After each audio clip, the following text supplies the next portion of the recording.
ఇక్ష్వాకుకుల తిలక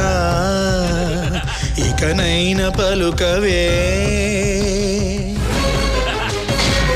రామచంద్ర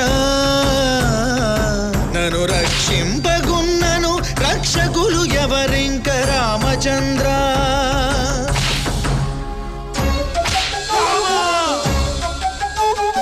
చుట్టు ప్రాకారములు సొంపుతో గట్టిస్తి రామచంద్ర ఆ ప్రాకారముకు బట్టి 10,000 వరహాలు రామచంద్ర లక్ష్మణుకు చేయిస్తి ముత్యాల పథకము రామచంద్ర ఆ పథకానికి బట్టి 10,000 మొహరీలు రామచంద్ర